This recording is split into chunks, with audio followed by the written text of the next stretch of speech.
got to ask this question, Dennis, because obviously, I mean, the answer seems obvious, right? We've talked about your passion for Christ and you living it out and being transparent when you sing. Uh, why do you think that everybody's not like that? Are there so many Christians that just don't really seem to be very passionate about Christ? What's that? There's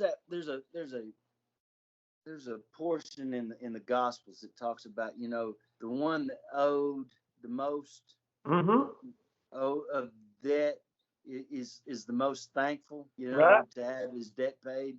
Yep. I think that's part of it. I think a large majority of people think they're okay.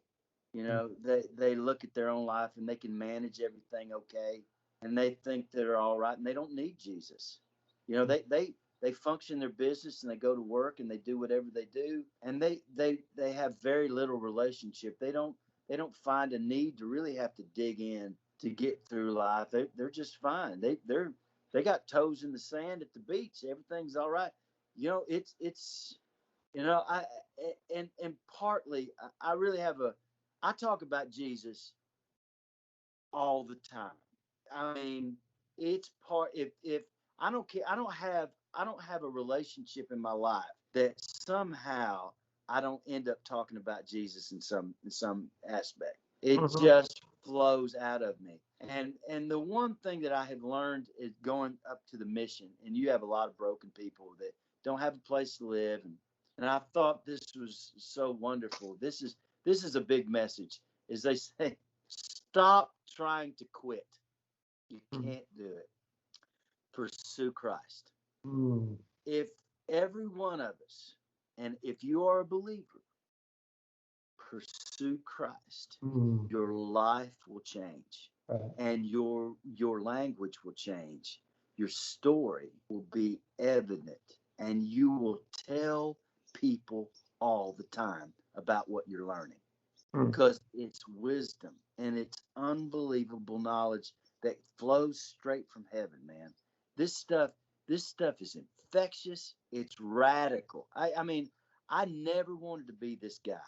I fought against it. It's like, man, I've seen these guys that come to Jesus and they get all hyped up and talk about Jesus all the time. It's like, man, it's sickening. I don't want to be that way. I want to be approachable. I want, and I'm not talking about, man, there's times that, man, you have to curb it back a little bit. This right here can scare some people.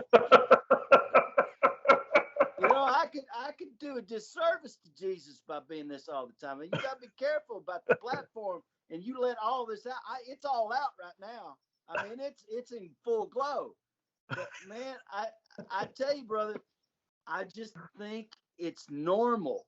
If Jesus is a part of your life, you're going to share it. There is no thing that I have to plan it, and I have to do this study, and I have to do this program, and then I have to incorporate this. If you're thinking that much about it, you might need to be getting on your knees and reevaluating some things. And that's one thing that I really think Christians need to do, is reevaluate your salvation. Just make sure you know who you know who you know. Make sure, because I'm telling you, the most dangerous and most scary part of Scripture that I've ever read is where you got folks in the day that say, man, I did this, I prophesied in your name, I did this for you, and and he says, get away from me. Yeah. Depart from me, you workers of iniquity. I never knew you. That's so scary. So scary. And the thing about it is, I've thought about this many times when it comes to once saved, always saved, and salvation. Because there's so many scripture that makes me lean towards, man, can you lose it? Can you lose it?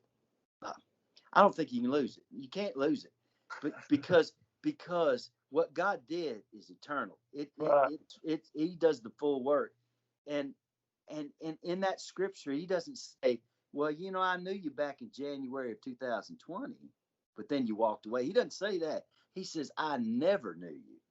Right. If he knows you, he knows you. He did. He doesn't forget, does he? He doesn't. He doesn't. No, He doesn't forget that he knew you are in the fold, my friend. Right. But I just encourage you to make sure that you need to know Right. that you're in the faith. And the product of you knowing is your fruit. Absolutely. That's how you'll know is the fruit. Right. That's so good. Go out and produce some fruit. Build you some trees or something. Get some trees put in the ground. Go get outside yourself. And you really want to help yourself and you want to help the kingdom. Go help somebody else. Tell them about Jesus. Right. Good words. Very good words. Yes, sir.